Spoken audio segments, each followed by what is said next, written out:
Hello friends, it's Johnny Powell. Welcome to the new cockpit view of my newest bike. We are aboard my brand new 2024 Triumph Tiger Rally Expedition. And I traded in the Scrambler that I bought only in February of this year, Scrambler 400X. I didn't love it, and some of y'all know that I had an accident on it, or a crash. But I'll do another video explaining why I got rid of the Scrambler 400X. But this video is going to be how I ended up on this.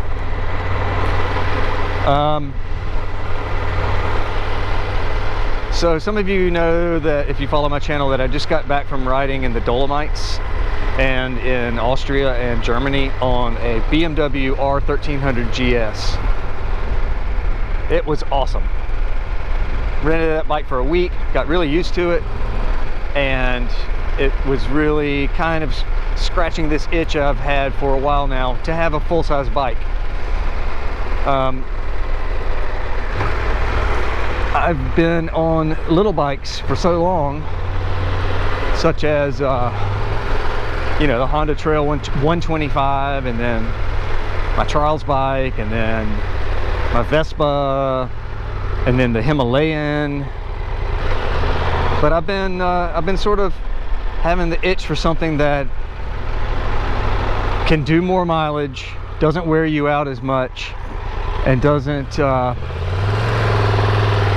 have a problem, you know, stretching its legs, has more power, more comfortable over time. And I've been actually thinking about maybe just a straight up like sport tourer.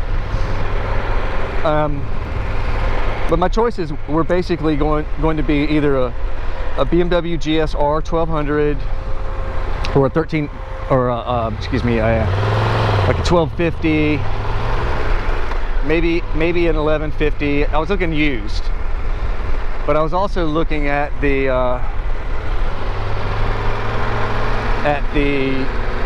RTs, the BMW R like 1150 or 1200 RTs, like a fully fared, you know, hard luggage sport touring bike that I could do some big trips on. There's a Ural. I saw that the other day. Whoever has that, I appreciate that they park it wherever the hell they want. Right there, it's parked in a valet parking spot, and the other night I saw it parked up on the sidewalk outside of Transmission Arcade.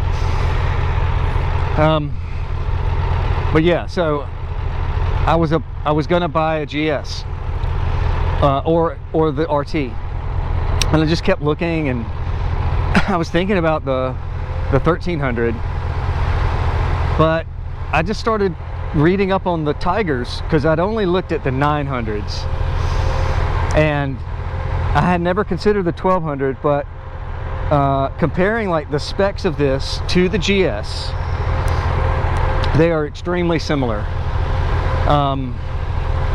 So I've got like 20 miles on this bike so far, and I'm still breaking it in. But I can give you my first impressions of this bike compared to the R1300 GS. So this is the Expedition model, which has the larger fuel tank, 8 gallons. Okay, that's, I don't know what the GS was, but this is bigger, and it's visibly bigger, and it's more top heavy. And really, this bike overall is taller, heavier, wider, but I think it has more power. Handlebars are definitely like a little bit taller, a little bit wider, which I have long arms and I'm a tall guy, so that's okay. Definitely the seat is taller. I put this thing up on the center stand, and I was like on my tiptoes in order to get it off the center stand. The seat has 2 positions. I'm not sure if the BMW does or not, but you just basically move these little pins in a bracket between two slots, and that'll change it. I think it moves it up and down about an inch, maybe like 3/4 of an inch. It's pretty noticeable. But I've got it in the high position, and you know, I'm 6'2", 34-inch jeans inseam, and I'm flat-footed, but you can feel the height of this bike for sure. It also, you know, this is the first motorcycle I've owned over 650 cc's since the 90s. It's also the first motorcycle I've owned that has an inline cylinder design, and it's the first motorcycle I've owned that has more than 2 cylinders. So I've had boxer twins, I had a 90-degree V-twin, and lots of singles. So this is, you know, new to me in that regard. The sound of this motor is wicked. Now, I'm not gonna do anything here downtown in the Vista, you know, this shopping district here, but I just previously, turning the camera on, I was doing a kind of a ride out in this like industrial park area where there's basically nothing, and I was able to open it up, and this motor is incredible. It leaps up in power, and the sound it makes is really cool. Honestly, one of the turnoffs of the R1300 GS for me was I didn't love the sound of the engine. It kind of sounded like a truck or something. It was kind of loud and annoying, in like not a cool way. This motor, it's got just this beast sound, and it's fun.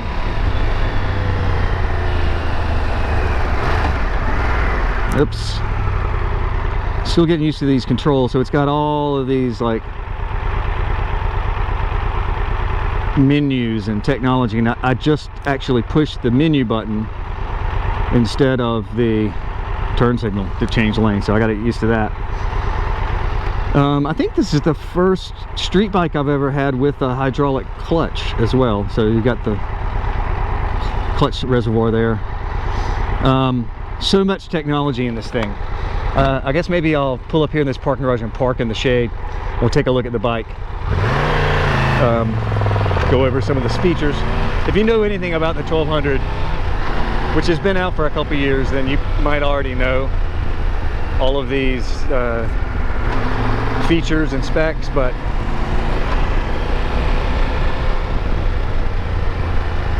the only real change in the 24 model is they kind of remapped the throttle delivery off idle to give it less of a tendency to stall, and they've also done some changes to the crankshaft in terms of like countershaft balancing and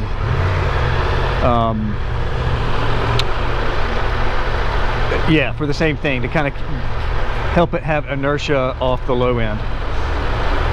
Maybe I'll go up another couple levels here if I don't wipe out on this ramp.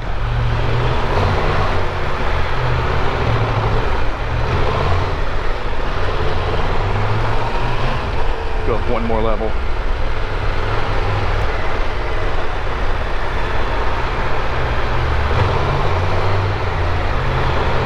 This is good. But yeah, so compared to the GS,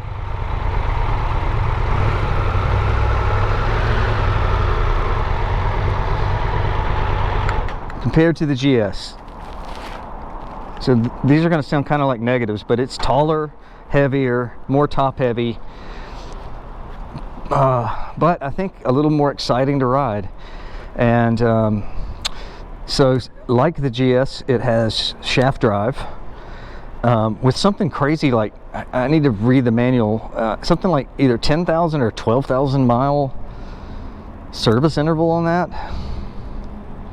In fact, I think after the 600 mile initial service, I think it's either 10 or 12,000 mile intervals.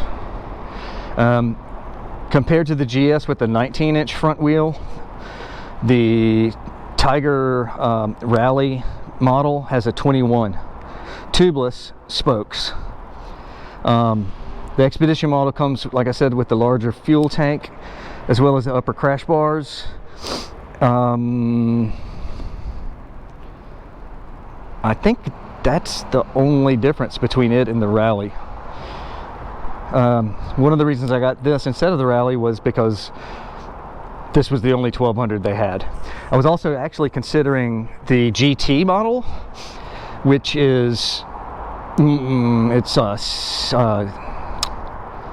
I think it's a 19 front, or it might be a 17 front, but it's street oriented, so it's more of a sport tour with upright bars. But yeah, all the real quick rundown. This little piece of plastic here is a rear radar, so it's got what do you call it? Blind spot detection, just like like your new cars do.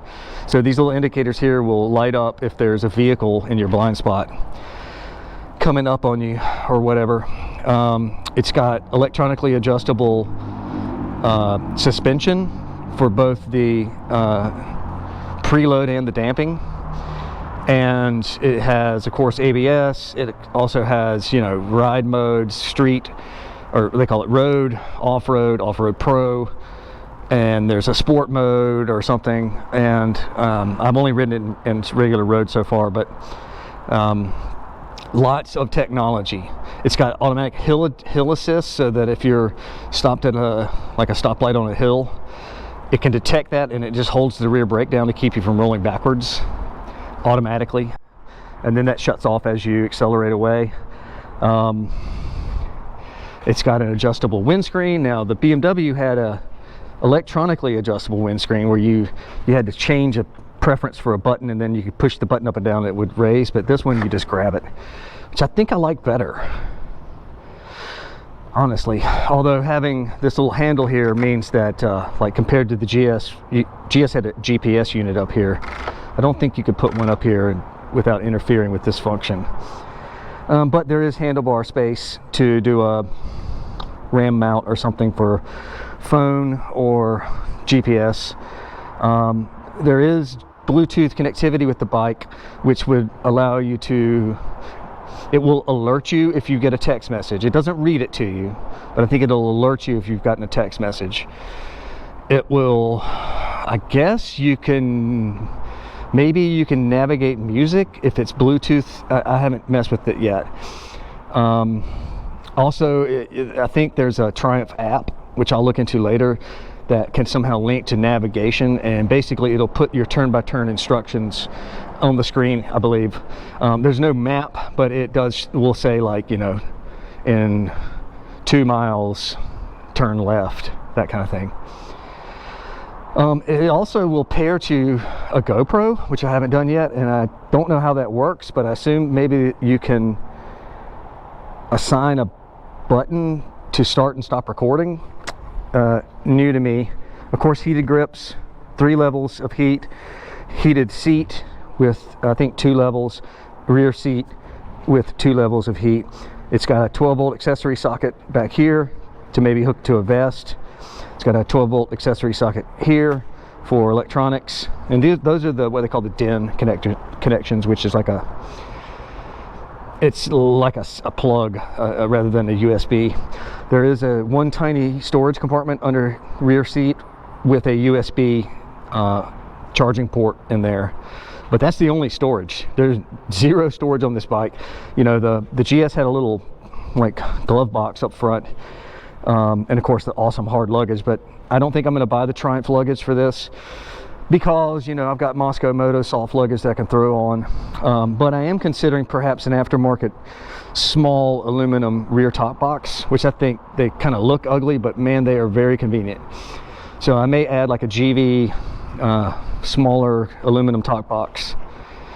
I kind of preferred the black color, but matte green is a cool Triumph color, and although this has this sort of flashy white that I don't love, it's pretty sharp looking, and you know, maybe it helps a little bit with visibility.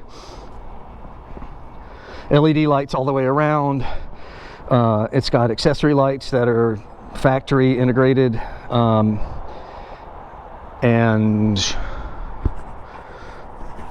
not sure what else there is to say about it. I'm probably going to do 0 modifications to it, just because I don't think I need anything other than maybe I'll get a adapter cable to run to this socket to go to a phone. For I'll probably, you know, continue to use Gaia on my phone on this guy on a little quad lock. Anyway, yeah, so it's keyless, so the key's in my pocket, so because I'm in proximity, I can boot the bike up.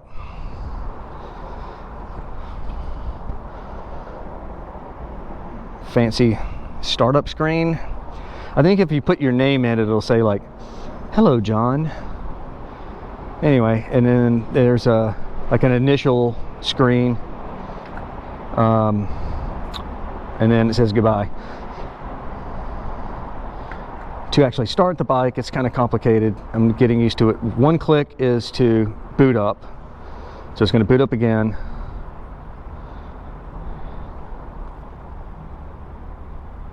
And then one click down puts it in like ride mode, ready to go. And then I'll put it in neutral. Come on. And then you can push down to start.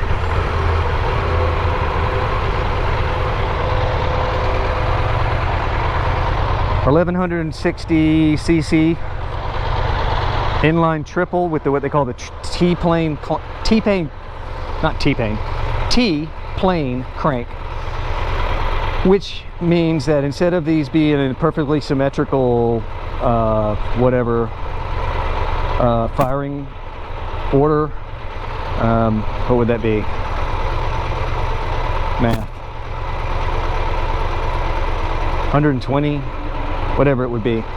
Instead of being in that firing order, it is, and it's kind of offset where one goes and then there's a lull and then the other two go boom boom. So it's like doom boom boom doom boom boom, kind of like that, I think. Not 100% sure about that engineering wise, but what it does is it gives it a little bit more thump.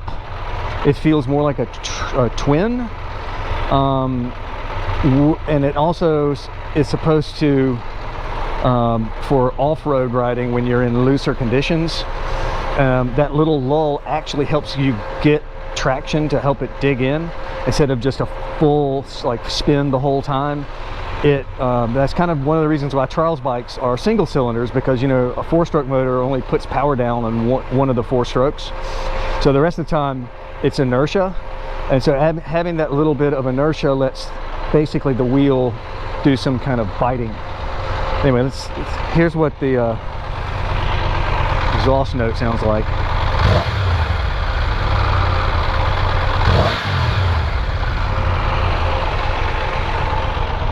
I like it.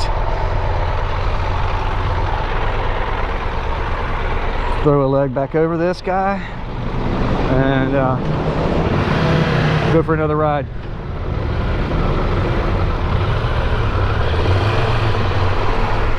So what am I not getting? If I had gotten the GS, what would I have that this bike does not have? One, the BMW name, the pedigree. You know, the GS is an icon. I've wanted one since the 90s. At one point I test rode a slightly used 95 R1300 GS PD,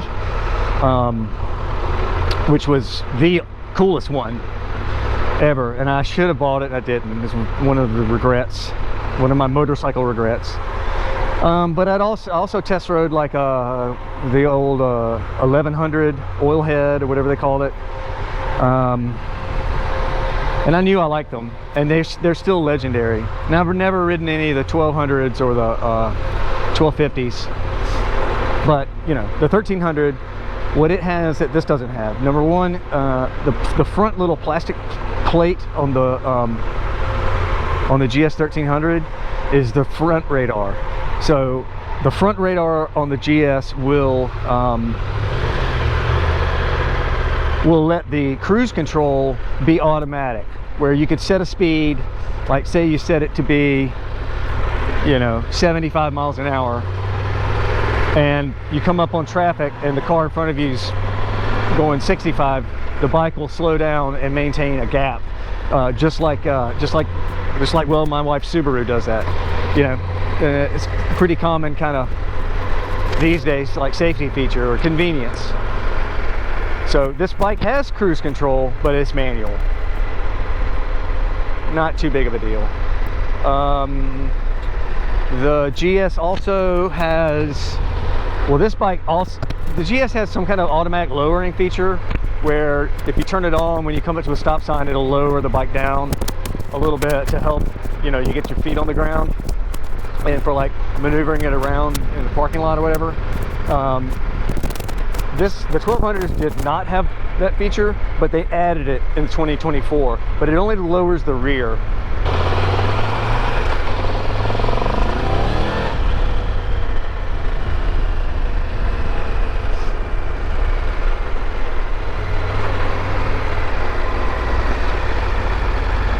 What else am I not getting with the GS? I mean, that's kind of it. The other thing about the GS is the boxer engine design with those cylinders sticking out.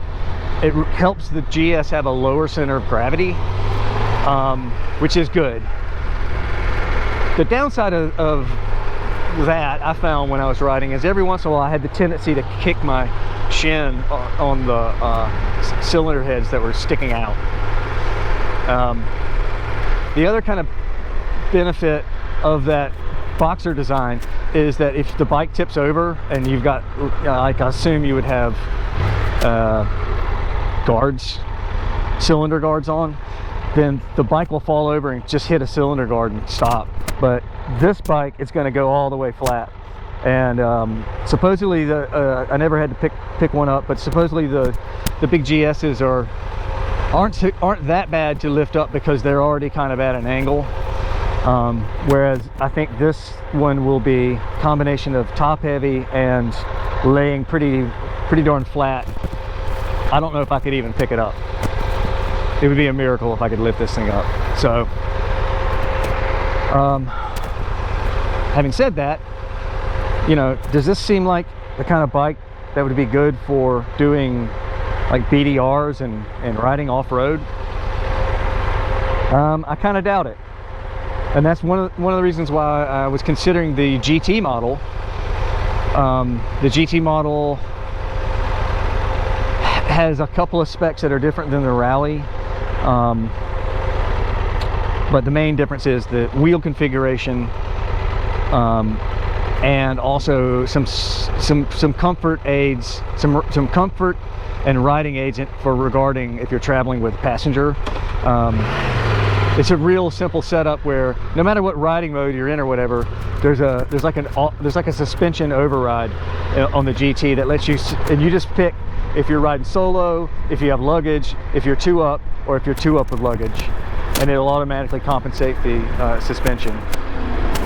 On the BMW, the closest thing to that was it actually had like real-time automatic load compensation. So if you carried a passenger or loaded it up with hard luggage and everything, it would detect that, and it would make changes to the suspension accordingly. This one's more manual. So again, I don't feel like these are deal breakers.